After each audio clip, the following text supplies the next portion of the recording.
Hello and welcome back to another episode of Only a Bag, an Italy travel podcast. I'm Nathaniel Mellor. And I'm Darcy Melton. And today we are continuing off the beaten path, architectural madness. I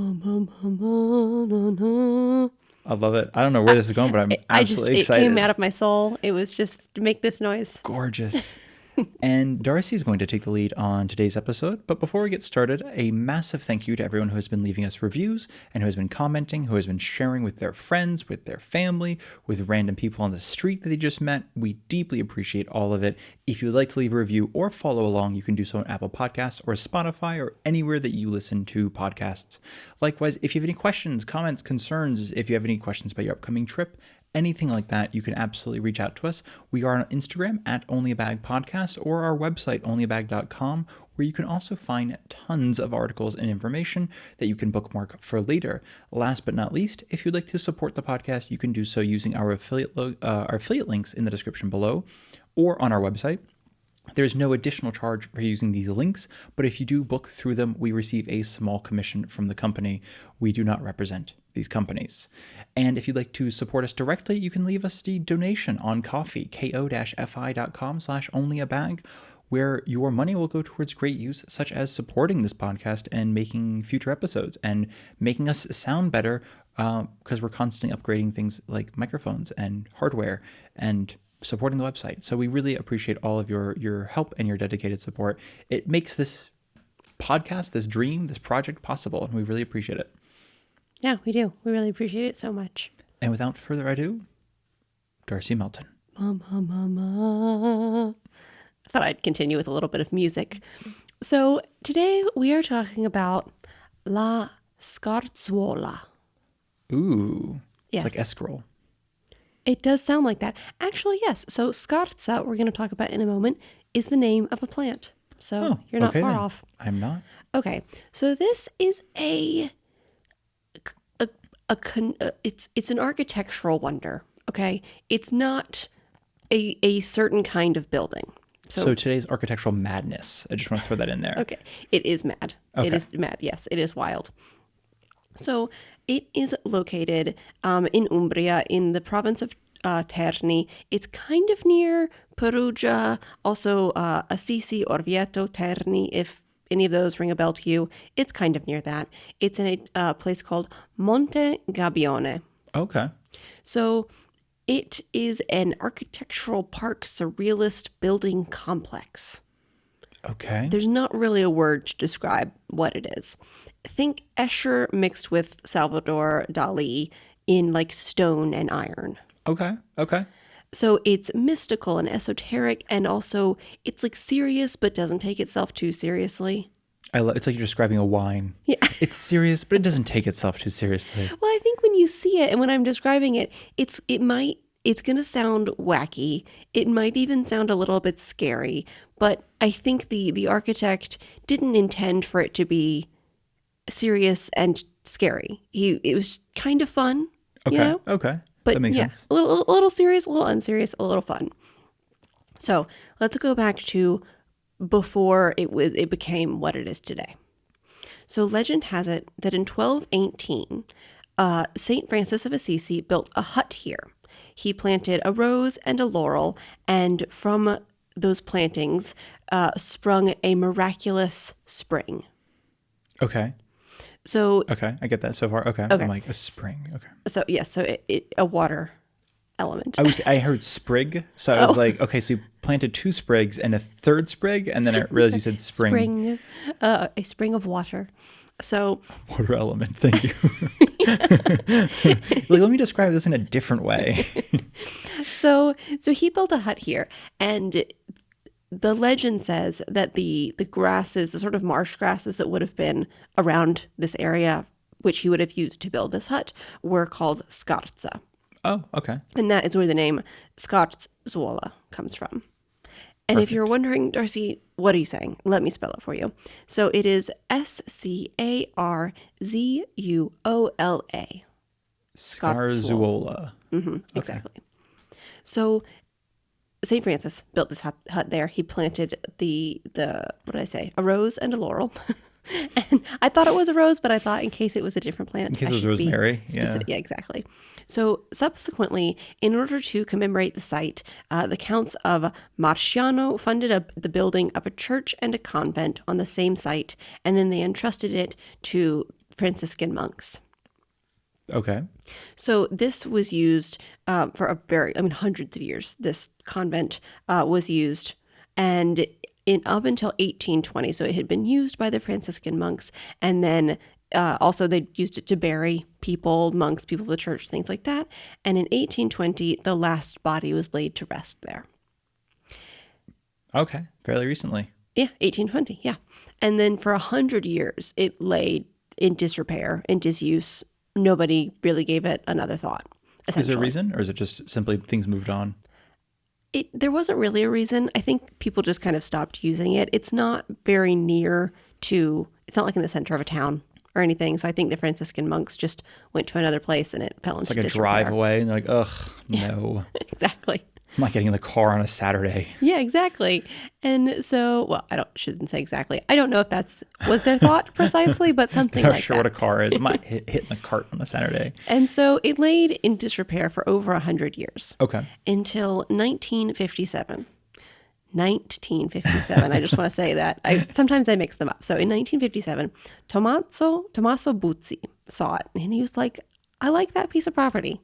I think I'd like to purchase that. So Tommaso Buzzi is an architect and somewhat of an interior designer. Mostly he helped other designers design furniture and sort of interesting large pieces of the interior of a house. Does that make sense? Okay. So not just like not choosing wallpaper and sort of colors, but sort of functional large items. So he had studied in Milan. He'd studied in Rome. He was a very famous architect of the time at this point. And he had worked with and for lots of different famous people. And so when he found this piece of property, he wanted to restore it and build it into something weird and wild. That makes sense. So it reminds me a little bit of your story from Wednesday when you talked about somebody somewhat putting aside their other career to go devote their lives to a building of this weird, wacky place. I like this. I like this. Kind of feels like a very common theme. Yeah. Just a guy who's got some money in his pocket and a dream. Tons of money. Yeah. At least in my guy, tons of money. Could have done anything. Instead, decided to keep building a house. But, Yeah, exactly. So basically, he sees this, is the convent and a church. It's called a convent. It's also, I would say, a monastery because it was run by monks, not necessarily nuns. The term is used interchangeably in my research. So essentially, he first restored the convent and the church and a little garden, which was next to it. And he then thought, I want to build the quote unquote ideal city. Perfect. So he spent the next 20 years of his life, almost up until he died, building this ideal city. Okay. So Interesting.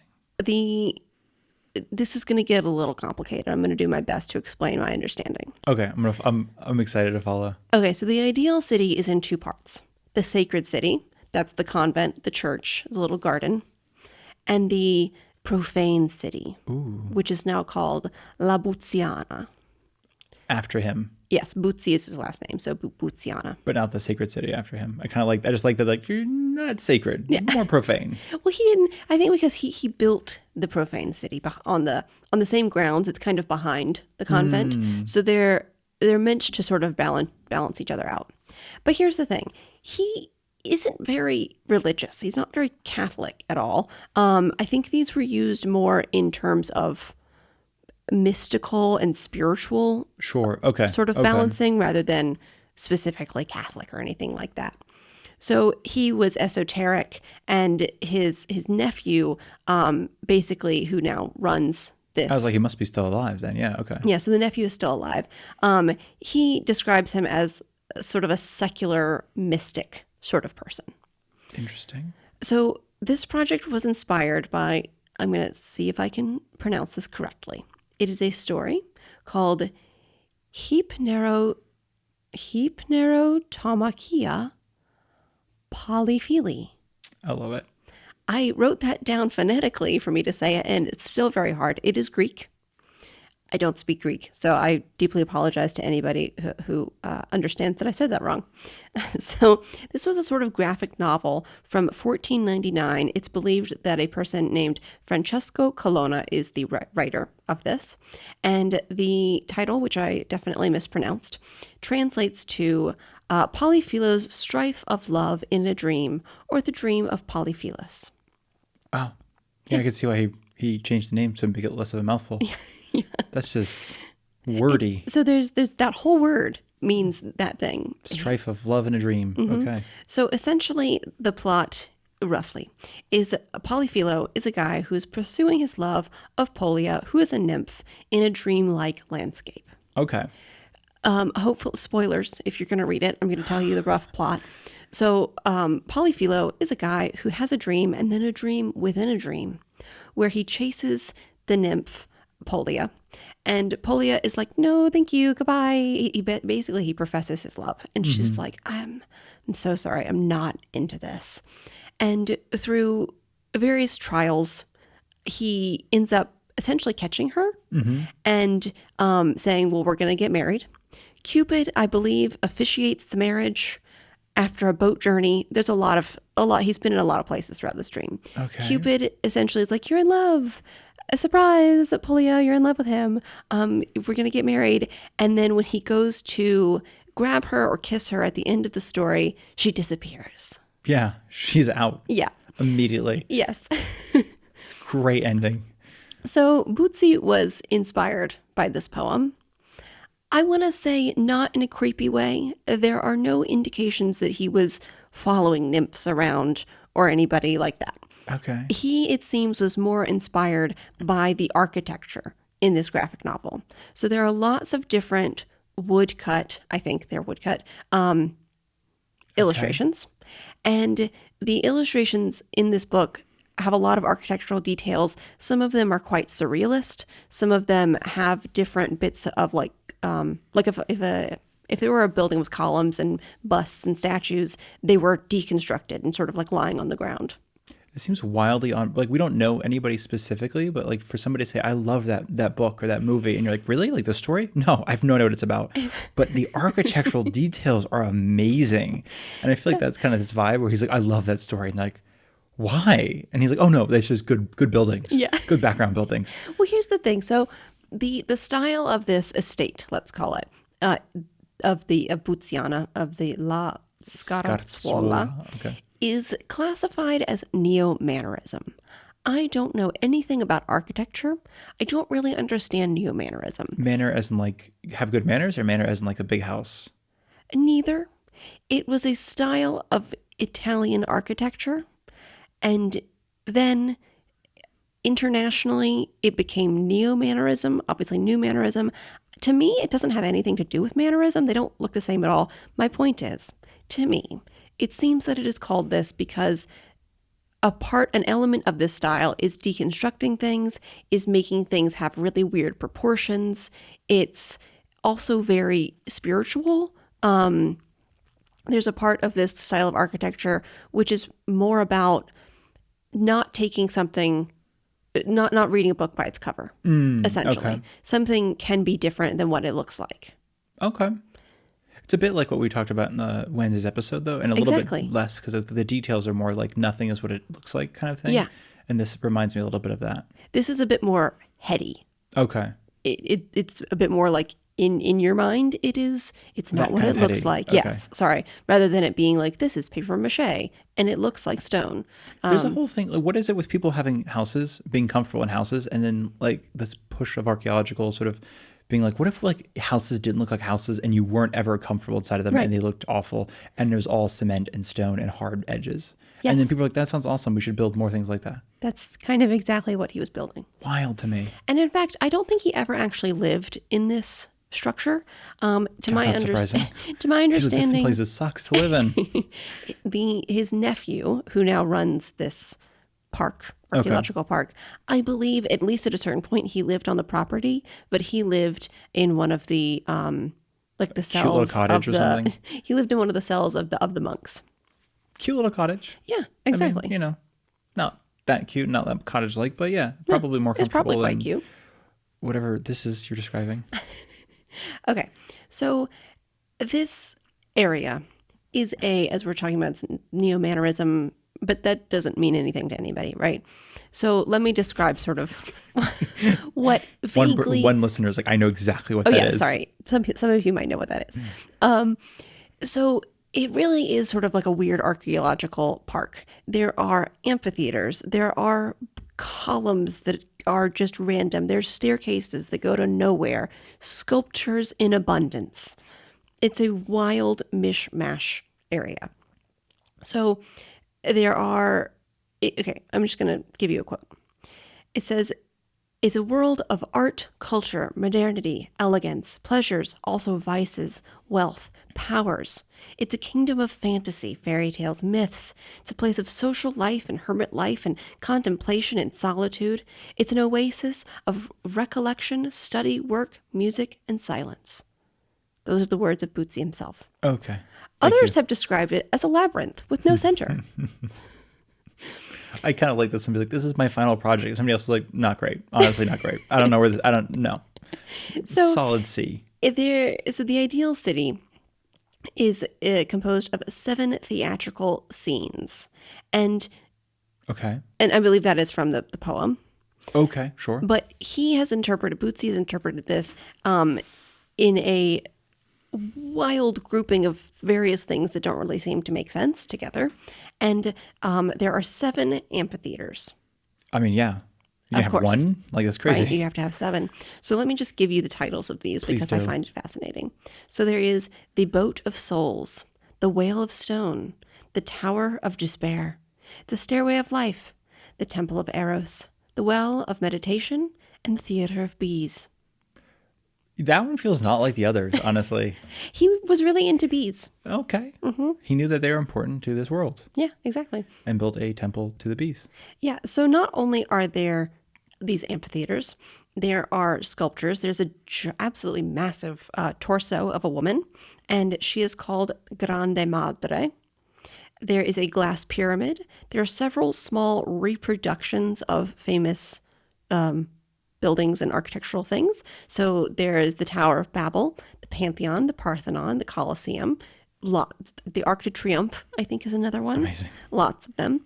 Inside the Tower of Babel, which is a small version of it. It's not that big. I love every other one, by the way. He has like real life examples of what it would look like. But I love for Tower of Babel, he's like, a tower, I guess. I just love this sort of like... Well, I think there are others too that are like lost to time. Okay. So inside... Because this could just be the Tower of Pisa, honestly. Yeah. I think there actually is a Tower of Pisa. Fair enough. Yeah. Okay. So inside the Tower of Babel is a staircase. Okay. And yet again, the number 7 comes up. So there's the staircase, and the staircase makes the musical scale of 7 octaves. Cool. Yes. I think, because I don't know anything about music, but that sounds cool. Yes. I don't believe they make music. I think they just represent the 7 scales of octaves. For why? We don't know. For why? Pourquoi? So let's see. So now this whole area you can visit, and it is run by Bootsy's nephew, who if you go to Atlas Obscura, they throw a little bit of shade at this man. They say his eccentric nephew. And I mean, he's got like 4 nephews, 3 normal ones, 1 eccentric. You do have to be a bit eccentric to live in this place and to run tours here, essentially. It is a surrealist dreamscape, weird stone and iron existence, you know?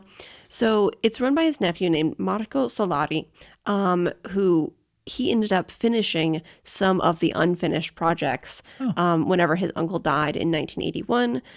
He hadn't been able to work on the project for a couple of years, and so he ended up finishing based on his uncle's architectural specs and drawings, which reminds me of your story as well from Wednesday. Someone finishing, I think it was, you said it was his son. His adopted son, Yeah.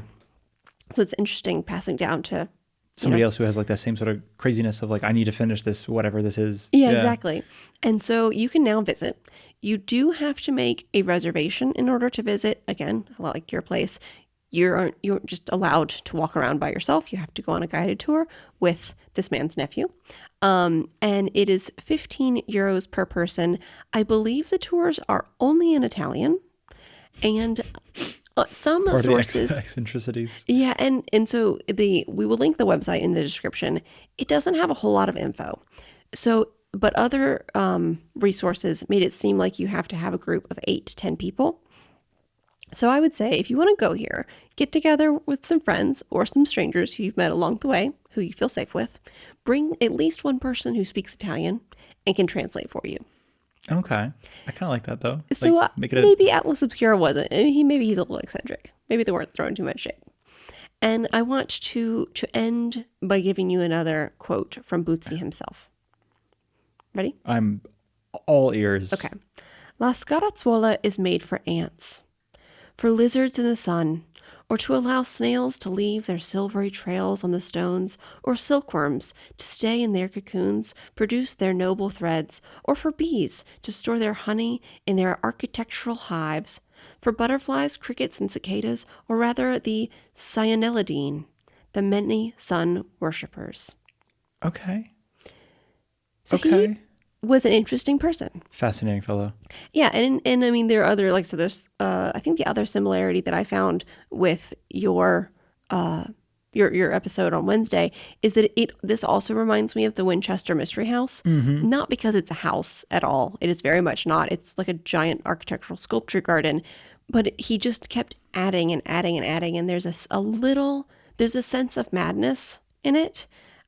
I do think that he was a relatively grounded person. He was just quite different. Kind of yeah. Quite esoteric. But he really didn't seem to take himself that seriously. He was just like, I want to build this weird thing, and I'm just going to keep going until I can't anymore. I have 2 questions, but I have one thing. And as I was looking this up, because it reminds me a lot of Opus 40. What is that? It is in upstate New York. There is a sculpture park called Opus 40. It's, I think, started a little after this, so I don't know if it would have been, but like, I don't know how much at all it would be related, by a sculptor named Harvey Feit. But essentially it's a giant earthenwork sort of stone labyrinth with ramps and narrow not tunnels, but like kind of passageways and like these giant obelisks. And it's all like from the stone around there. And I think he was kind of working there from when he bought it to when he died, and I think now it's still like unfinished, as intended to be unfinished. But it just reminded me as this sort of It does sound really similar. This not necessarily an obsession, but certainly like I want to create something that is never ending, both in its concept of like the labyrinth, sort of you could keep going around and around in this place, but also in this sort of like it just was literally never finished. I think with all of these, there has to be some obsession. I mean, without obsession, you wouldn't keep going. I mean, anybody I feel like who's done home renovations, Right. like that's you got to get through it in order to have your house, but I don't think people would keep going with that arduous and really frustrating work if they weren't obsessed with it. I think that's true, especially when home renovations is a good example, because I think there is something of like as soon as you finish one project, you have another one, and you're like, and it's not like it's just more about this like, I don't know, almost like chasing perfection. Or as soon as you realize you can change one thing, then you realize you can change everything, and then all of a sudden becomes this like, you could do anything. And I think that maybe almost what sounds like it. It's like you could literally build your own city. You could build your own ideal city. My one question or other question was, you said they have the Colosseum and the Parthenon, Pantheon, Tower of Babel. Are they life size or are they? No, they are miniature versions, meaning small. Not you can't hold them in the palm of your hand, but they are scaled down versions. Can you go inside? Like the Tower of Babel has stairs. Some of them, yes. It is confusing to me. I don't really understand exactly. So it's the whole area has different sections. It all works together, but there are different sort of like thematic sections. Okay. So it seems that a lot of these scaled down reproductions are in a certain area, and some of them you can go through, some of them you cannot. Physically, or just like you think they're blocked off? Some of both. Okay. I think some of it is somewhat in some disrepair, just because it is old at this point. Some of it, they're just too small. They weren't built to be able to go inside of. The Tower of Babel is really the size of a spiral staircase, like a small sort of. If you've seen a metal spiral staircase, it's about that size. With just like stone on the outside, basically. That one might have iron on the outside. A lot of it's metal. So it does seem, yeah. Interesting. It's about probably big enough for one person to go up and down. Interesting. And are the rest of them stone? Or are they all? Are any It of them depends. stone? It depends. So like the torso that I talked about, the Grande Madre, she looks like she's made entirely out of stone. It is massive. There is a portico is the word that comes to mind. There's sort of an archway that is looks like a scary fish monster, and you walk through his mouth to get to the other side. How would you not? And so that's made of stone. But a lot of the other, I think because he was an architect and knew how to build things to last, a lot of it in the interior works is made of iron, sort of covered in stone. Okay. Some of it initially when he began building, he used some of the leftover bits from the rundown convent / monastery. Like if some of the stones had fallen off and they weren't needed to rebuild that area, he used those in some of his sculptures. So yeah. Interesting. Mix. A mix of things. I did not know this. Well, of course I didn't, but now I do. Yeah. That is fascinating. Thank you for teaching us about, what is this? La Scarzuola? La Scarzuola. Scarzuola, if you will, in my American accent. Yeah. It always goes very southern. Puziana is the name of the other cities. Profane city. The profane city. That is fascinating, though. Yeah. Thank you for, I don't know, in the lesson. I feel like it's like a what is it? Like when you're in school and you each have to like present to the class or something. I feel like I hope I did an okay job. It's so difficult to describe something so odd.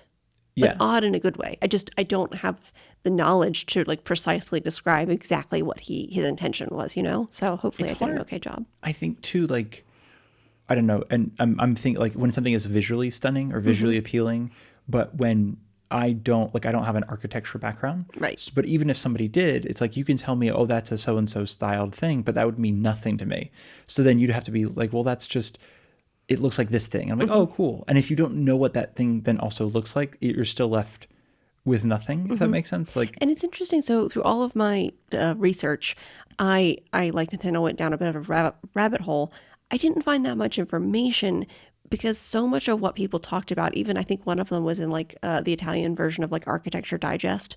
So much of what this other architect described was just the feeling of being there and how spiritual and mystical and otherworldly it was. And I don't think this person necessarily ascribes to those words themselves, but it was just an air of being there is what made the place what it is, even more than the sculptures themselves.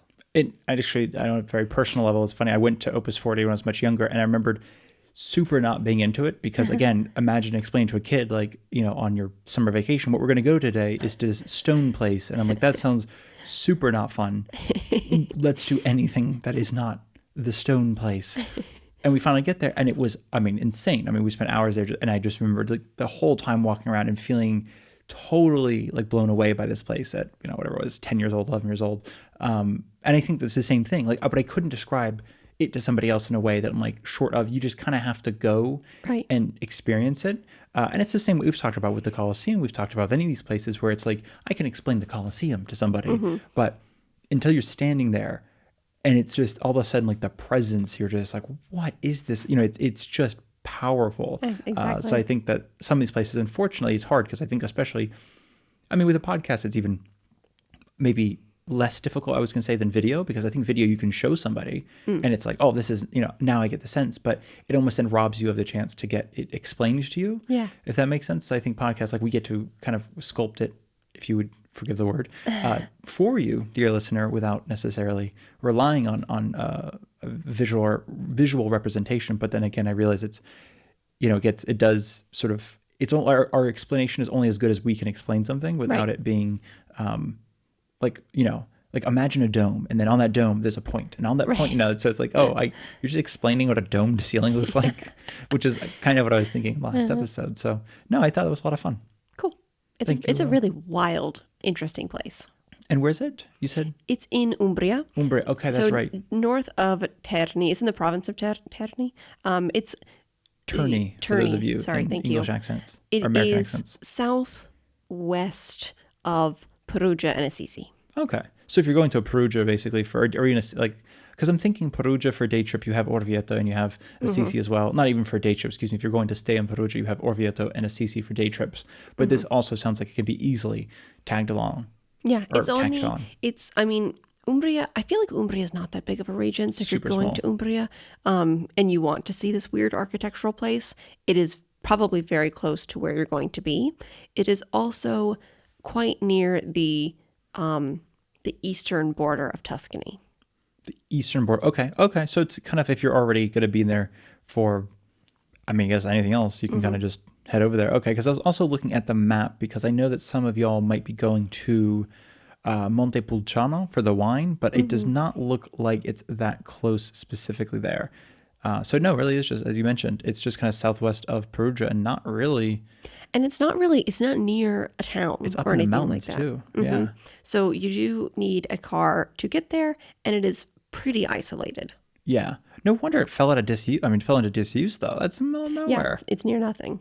It's like there's actually a castle nearby though. That was interesting. That's fun. Oh, yeah. So that's fascinating though. Thank you. Yeah, you're welcome.